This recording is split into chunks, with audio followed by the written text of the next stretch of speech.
Bem-vindo aqui para mais um vídeo que nós vamos conversar sobre a nossa Bolsa de Valores.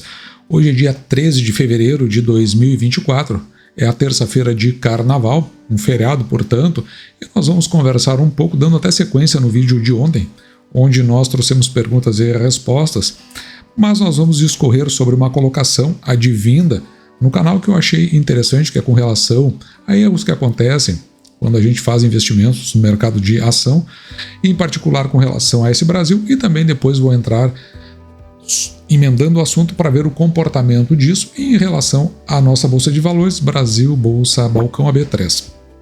Então vamos dar uma olhada e o que a gente pode contemplar em relação ao que houve nos últimos tempos, em relação a esse Brasil, em relação à nossa Bolsa, o comportamento do mercado como um todo e o que pode nos ajudar na nossa tomada de decisões.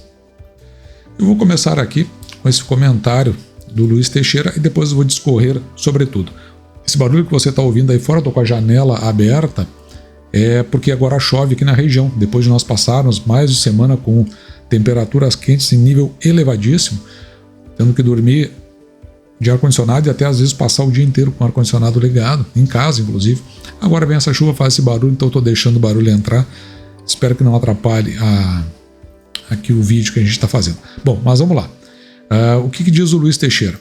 Depois de refletir durante as últimas semanas, percebi que errei, é importante, por isso que eu coloquei o erro lá no início do vídeo, ao investir na AS Brasil. E o que ele leva aqui em consideração, né? Pois não considerei a atitude do controlador que descapitalizou a empresa durante anos, pagando 100% de payout e negligenciando o investimento em eólicas e solares para realizar esses investimentos de maneira muito acelerada e super endividando a companhia. Na próxima empresa que eu vier a me associar, irei colocar um peso maior na análise do controlador e da gestão. Eu não tenho a mesma visão, tá? O que eu penso aí que aconteceu com a AS Brasil é que ela assumiu uma gestão que se voltou... Porque quando era antiga a AS Tietê, ela tinha um histórico de pagamento de proventos. De repente ela resolveu juntar as suas ações, ela tinha a Tiet 3, a Tiet 4, né, preferencial, ordinária, mais ou menos como é a Taesa hoje, e mais uma Unity. E ela resolveu juntar tudo e entrar no novo mercado. E entrou no novo mercado ainda com um apelo muito forte, a meu ver, dentro do ESG. E eu não conheço nenhuma empresa que tenha apelo ESG e que tenha excelentes resultados. Talvez a gente possa colocar aí uma exceção muito distante, que é o Banco do Brasil. O restante é só história, a meu ver, né? Só contos para inglês ver. Eu não confio muito no ESG, acho que as empresas estão se perdendo muito nesse caminho. Ficou voltada para essa linha e, consequentemente, perdeu o caminho de olhar para como o mercado estava se desenvolvendo do ponto de vista de tanto novas tecnologias como novas matrizes de geração. E, além disso, é verdade que tomou em 2021, ali para o final de 2021, cruzando para 2022, uma seca violentíssima que aconteceu no Brasil. Então tudo isso aí pesa. Quando a gente olhava lá para trás, não dava para dizer que a AS Brasil fosse um erro, né? O que a gente ia era no histórico da companhia, assim que a gente analisa. O que acontece é que essas medidas, essa filosofia que foi implantada na AS Brasil me pareceu incompatível, tanto que a presidente da companhia, que fez essas implantações, tão logo o barco não começou a andar na direção do vento que se tinha previsto, saiu do barco e agora deixou com antigos... A administração hoje, ela está na mão de antigos funcionários da companhia, com a ideia, com a visão. Então eu acho que... mas não é porque o controlador quer se desfazer que dá para considerar que seja um mau negócio, porque a gente precisa ter o tempo certo para ver o instante desses resultados que podem ainda acontecer. Outra coisa interessante é que não é porque o controlador quer sair do país, deve ter os motivos dele, que, por exemplo, a companhia ela perde o seu valor de capital, ela continua com o mesmo valor de capital, bastando apenas que esses projetos comecem a entrar e a fazer receita. Lembrando que ela está com a maior parte da sua energia gerada e a ser gerada já vendida, pelo menos pelos próximos 3 anos. Então eu não consigo enxergar dessa forma, mas eu quero trazer uma outra informação complementar a isso. E essa notícia aqui da Valor Invest, para eu tentar complementar a informação, ela é uma reportagem aqui, ela vem assinada por Beatriz Pacheco e também pelo Valor Invest. Quando aparece isso, significa que a reportagem também tem a assinatura da redação. Ela é do dia 8 de fevereiro de 2024, ela é da semana passada, lembrando, né? Hoje é dia 13. Vamos dar uma olhada aqui, ó. Na corrida com o Ibovespa, 61% das pessoas físicas ficam para trás. Mas quem perde de verdade? É bem curioso, né? Então veja aqui, ó, teve um levantamento feito por essa Grana Capital que mostra que uma fatia menor do que 10% da base de investidores acumulou prejuízo com a carteira de ações em 2023. Veja que o número é pequeno, né? Se a gente considerar assim que é um mercado de risco, ele não é um mercado de renda fixa, a gente não entra para ganhar, então às vezes se confunde com isso. Por ter uma outra perda localizada, a gente acha que o investidor, principalmente se ele for iniciante, ele for intermediário, o intermediário caminhando para o avançado, ele acaba sofrendo com essas perdas que acontecem ao longo do caminho. Me parece que até foi o caso. Mas veja aqui, ó, a carteira de... deixa eu pegar um marcador melhor aqui e retirar essas marcações que não fazem sentido aqui para o debate. As carteiras de 60,7% das pessoas físicas que investem na Bolsa perderam para o Ibovespa em 2023, certo? Ou seja, ficaram atrás do Ibovespa. Você não vai sofrer por isso, porque ficou atrás do Ibovespa. Vamos lembrar que, se eu não me engano, a média da Selic ficou em 12,25 e a inflação foi em 4,6, 4,8. Portanto, né, são esses indicadores que você olha para fazer o comparativo. Você não pode entrar em linha de competição com os índices. Às vezes os índices vão ser mais eficientes que você. Isso aí faz parte justamente, isso faz parte de quando você investe na Bolsa de Valores. Não dá para ficar olhando para o lado, você tem que cuidar da sua carteira. O levantamento foi realizado com usuários desse app Grana Capital. Então ele utilizou o aplicativo dele, né, a Grana Capital, e o Grana Capital, vamos dizer assim, tá? Deixa eu falar aqui em português, desculpa, eu ter errado. Ele pegou o aplicativo e viu o que aconteceu ali e fez o comparativo, e a partir dali o extrato veio para essa reportagem. Então, essa é uma plataforma aqui, ó, parceira da B3, no cálculo do imposto de renda sobre ganhos na Bolsa de Valores, e que reúne 46 mil investidores. Quer dizer, que nessa base, mais de 28 mil pessoas, então, de 46 mil pessoas, 28 mil tiveram um retorno abaixo dos 22, que foi o fechamento do índice B3, certo? No último ano. O que inclui, claro, aqueles que acumularam prejuízo, mas essa é uma metade meio vazia do copo. Então vamos ver, primeiro vamos ver a metade cheia, depois vamos dar uma olhada na metade vazia.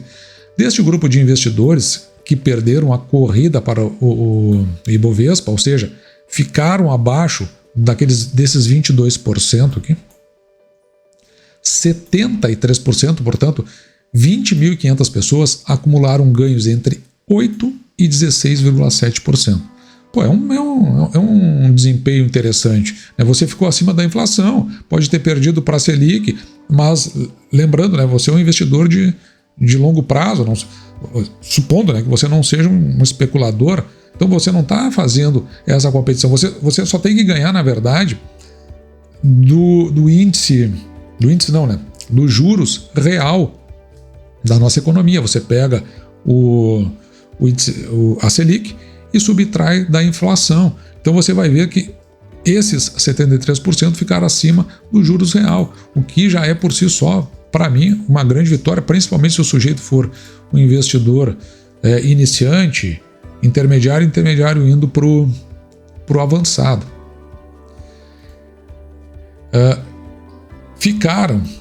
Então esses aí atrás do principal índice acionário da Bolsa Brasileira, que é referência para os investidores de ação, mas também não saíram no prejuízo. Outras 3.000 pessoas encerraram 2023 com a carteira no 0 a 0. Aí no 0 a 0, aí teria que avaliar aqui as escolhas que foram feitas, mas veja que o número é pequeno diante do total, né, dos 46 mil pessoas. E os 4,5 mil restantes nesse grupo tiveram perdas nominais. Aí sim, mas né, vamos considerar que esses 4,5 para aqueles 46 mil, isto não representa nem 10%. Aqui embaixo tem um gráfico aqui que eu acho que ele talvez mostre para nós com um pouco mais de clareza. Veja aqui, ó. Aquele 100% e aquele 8,3% eles estão negativos. Então é para quem teve perda de 8,3% até o total da carteira. Então esses são os que estão abaixo do índice Bovespa, mas tiveram prejuízo, que são esses que não representam aqui nem 10%. Entre o 0 e o 16,7%, que são aqueles que ou zeraram a condição ou chegaram naqueles 16,7%, né, esses que estão aqui, que compõem esse 73%, esses aí perderam para o Ibovespa, mas eles representam 51%. E aqueles que tiveram ganhos entre 25% e 141,7%, eles representam 39%. O importante está aqui, ó, mais da metade, eles perderam para os índices Selic e inflação, ou eles tiveram um ganho significativo. Vamos dar uma olhada como é que foi a carteira aqui do canal. Então vamos considerar aqui na carteira do canal, veja, o IPCA e o CDI, né, que vai medir a taxa Selic, que é a inflação, mais os juros da nossa economia. Então eles estão ali embaixo naquelas linhas rosa e verde. Na linha amarela está o Ibovespa, e nesse caso aqui a gente está perdendo para o Ibovespa, a nossa é a linha, um roxo. Né? Nós estamos com 1,28 no mês, e o Ibovespa está com 1,72, 1,28, a gente está bem acima da inflação. Mas mesmo que a gente tivesse ficado abaixo, não chega a ser algo relativo, porque o universo, o horizonte de um mês é um horizonte muito pequeno. 3 meses também é pequeno. Mas se a gente considerar aqui, no caso 3 meses, a gente olha, né, que o nosso desempenho também está acima da inflação, e nesse caso aqui está acima do Ibovespa, e a gente pode olhar aqui, ó, que nós estamos com 10,23 em 3 meses e o Ibovespa com 9,73. Mas esse também é um espaço curtinho. Agora, quando a gente vai aqui para um ano que é o que estava ali na reportagem, então a gente começa a ver agora que neste caso, eu nem vou posicionar aqui no final, tá? Eu vou botar aqui, ó, nesta posição, onde o Ibovespa ele salta em relação à nossa carteira. E a gente consegue verificar aqui, ó, no caso, que no fechamento do ano, aqui no dia, vamos pegar dia 29, o Ibovespa estava a 18, o Ibovespa estava a 19,73 e a carteira a 18,22. Então, o indicativo, como isso aí conta a partir de fevereiro do ano passado, o indicativo de que nós devemos ter fechado perto dos 19, enquanto o Ibovespa fechou a 22. E se nós agora quisermos olhar desde o início, né, o máximo, então a gente vê que vai abrindo uma boca de jacaré aqui. Nós vamos nos distanciando de todos, do Ibovespa, da inflação e da Selic. Então, a carteira do canal, na realidade, ela ficou numa posição intermediária, porque aqui está entre 25% e 141%, aqui está entre 0% e 16,7%.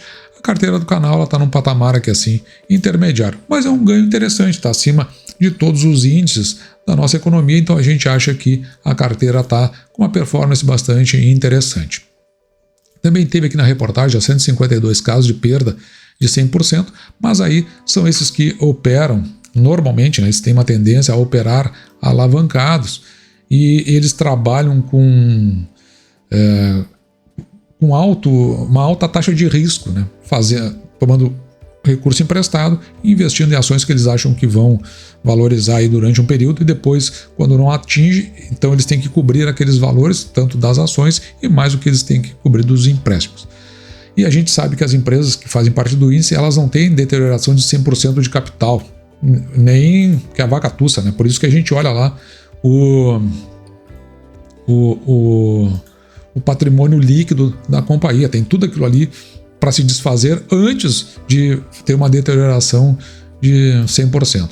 E quais são aqui as estratégias consideradas vencedoras? Então, perder aqui para o índice de referência da Bolsa não é demérito em um ano como o de 2023. Aliás, eu não acho que não é demérito em ano nenhum. O índice pode ter uma referência, mas o mais importante ali, eu acho que é você ter uma performance que fique na taxa de juros real. Inclusive, se você já superar a inflação, já acho que é uma carteira que, claro, tem que olhar com certo cuidado, né? Mas já acho que, pelo menos, não é uma coisa que o sujeito está indo para uma bancarrota. Veja aqui, ó, o mercado acionário ele é caracterizado pela volatilidade, verdade, varia muito ali o preço da ação, e pelo risco elevado. Eu não considero que tenha risco elevado, acho que risco elevado é se você faz operações que as operações elas podem ser arriscadas, mas o risco ali não me parece que seja o caso. O Ibovespa, né, encerrou o ano com um ganho de 22,3. É um saldo promissor para o mercado periférico como o brasileiro, mas o número não conta toda a história. Porque lá no início do ano, indo para a metade do ano, veja, teve um início aqui de baixa, aí depois ficou numa lenga-lenga, ali pelo meio do ano, nesse ciclo, sinalizando um ciclo de baixa, e depois o Ibovespa, o que aconteceu? Ele foi entrar aqui num rally somente lá em novembro, quando os investidores estrangeiros mergulharam de cabeça. Então eles é que fizeram estourar. E eu comentava aqui no canal que, na realidade, para mim era apenas um ataque meramente especulativo que estava acontecendo no Ibovespa. E claro que daí o investidor, principalmente o investidor pessoa física, ele acaba ficando um pouco mais atrasado, né? Porque o que acontece é isso, a guinada ela dificulta, né, que o investidor comum ele acompanha essa parada do índice. Então o sujeito acha que aquilo ali vai ser eterno, mas é apenas um ataque especulativo, ele quer acompanhar e talvez ali ele tenha o problema de ter um pouco mais de perda e acaba lá no final tendo não digo prejuízo, mas não um ganho tão significativo quanto merecia. Veja, historicamente, quando o índice dispara, as pessoas físicas ficam, em boa parte, um pouco abaixo dele. Então, veja, se essa é uma referência histórica, é natural que isso aí possa ter acontecido com a sua carteira. Veja que eu estou falando de carteira, não estou falando de empresas específicas, como foi o caso da S Brasil. E quando ele tem uma baixa relevante, o investidor ele tende a ter uma performance um pouco melhor. Claro, então, se você andar no contexto da média, você vai ter uma chance muito maior de ter um desempenho interessante dentro da nossa Bolsa de Valores. E aqui ainda levantam, né, as empresas, as 12 ações que são as favoritas dos investidores. Veja que algumas estão na carteira do canal, aqui com o Banco do Brasil. Também tem a Itaúsa, a Vale, que é seguida, procurada, é uma forte concorrente dentro da Bolsa, que aliás caiu bastante, né, nos últimos tempos por conta de uma possibilidade de intervenção do governo e outras ameaças feitas pela companhia. BB Seguridade faz parte da carteira, Petrobras, que junto com a Vale são as que mais puxam o índice, a Taesa faz parte do canal, Caixa Seguridade faz parte da carteira, Klabin, que é mencionado pelo seu Barça, então existe uma preferência dentro do contexto que ele tem de incorporação de empresas na sua carteira, Magazine Luiza, que é do varejo, a gente não gosta, Copel já fez parte da carteira, Sanepar entrou agora que se começou a falar em Sanepar, ela nunca foi preferida, virou nesse momento. E a WEG, que é principalmente forte aí nos motores e geradores eólicos, né? Veja que apenas Caixa Seguridade e Sanepar não fazem parte da carteira do principal índice acionário da B3, que é o Ibovespa, né? Por quê? A Caixa Seguridade ela entrou só ali, se não me engano, no meio de 2021, a B3, ou foi 2022, agora não estou lembrado. E a Sanepar só veio a ser tratado pelos investidores depois que, vamos dizer assim, influencers e grandes investidores começaram a mencionar. Aí as pessoas começaram a olhar para Sanepar. Até então ela era esquecida, como é o caso da Copasa. E aí, claro que as pessoas entram ali, né, principalmente tem o marco do saneamento no meio dessa história, e que vão motivando as pessoas com uma expectativa futura aí para os seus investimentos. Bom, depois aqui vai falar desse aplicativo da Grana Capital, que não interessa aqui para o canal, eu só deixo a referência se você quiser dar uma olhada no que trata, para que você possa ter aí um conhecimento e ver se essa informação é relevante para que você tome aí suas decisões ou use a ferramenta para ajudar nas suas decisões. E esta matéria da Money Times eu vou comentar em outro momento, mas o que eu quero que você preste atenção aqui, eu vejo que brazucas evitam o pior para a Bolsa de Valores. Veja que a saída agora, em fevereiro, foi de 2,9 bilhões. Essa aqui é uma reportagem assinada pelo Renan Dantas. Ele é tradicional aqui na Money Times e ela é do dia 11 de fevereiro, portanto ela é de domingo. Então saiu 2,9 bilhões agora no mês de fevereiro, até aqui eles estão computando até o dia 7. E nessa semana, né, que foi a semana de fevereiro, houve uma virada no jogo. De forma que, virada no jogo, entre aspas, porque tá claro, né, o Ibovespa ele vinha subindo, como eu disse, para mim era um ataque meramente especulativo, e assim que fizeram, seu recurso começou a tirar dinheiro. Mas, por outro lado, veja que os investidores institucionais, os institucionais são aqueles que fazem parte quando você olha lá no BB Seguridade, tem uma parte previdenciária. Aquela previdência privada tem grandes empresas, a Previne, tem a empresa, a Postales, você tem outras empresas que eu já mencionei aqui no canal, que estão vinculadas com a Caixa Econômica Federal, com outras grandes empresas ou companhias que estão ligadas ao governo, da Petrobras, Previpetro, uma coisa assim. Esses aí são os institucionais, mas eles vivem justamente de fazer essas aplicações, colocar de retirada, né, para fazer as suas carteiras, que não são só do mercado de ações, também tem muita renda fixa, para que isso, né, componha o total da carteira para a questão previdenciária. Mas o que tem de interessante aqui, que eu acho mais importante, aqui são as pessoas físicas, contribuindo com uma entrada igual aqui a dos institucionais, de 1,1 bilhão.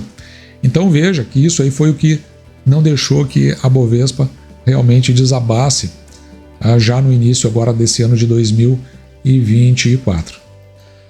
Olhando para tudo isso, para todo esse cenário, eu não vejo como um erro ter investido nesse Brasil. Ele tinha um histórico, tomou decisões ali que me parece não foram as mais ajustadas, o caminho que foi dado para a empresa, saiu, na minha opinião, quem estava levando para esse rumo, que eu acho que não é o melhor, principalmente com essa pauta ESG, e agora ela tenta retomar.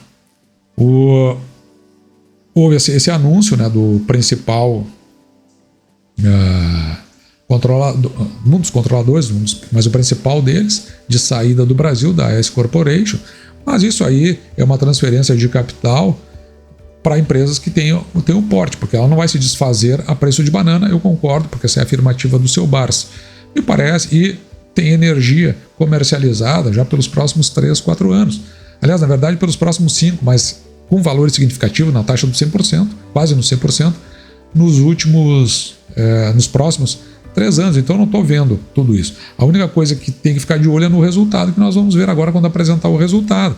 Isso aí pode fazer mudar a concepção sobre a companhia e não ser constituído num erro. Porque quando você constitui a carteira, nem todas vão ter performance igual. Algumas vão ter performance bem acima, outras nem tanto. E aí você tem que estar dentro da média justamente para acompanhar aqueles detalhes das reportagens que eu disse. E se você não está satisfeito com a empresa, não digo que vai se considerar um erro, mas dá para fazer por outras que estão talvez em um momento melhor. É algo que eu já disse, nós estamos avaliando aqui no canal. Dito isso, vou ficando por aqui. Espero que você tenha gostado. Me despeço de você, desejando que você fique com Deus e deixando, como sempre, o meu grande abraço.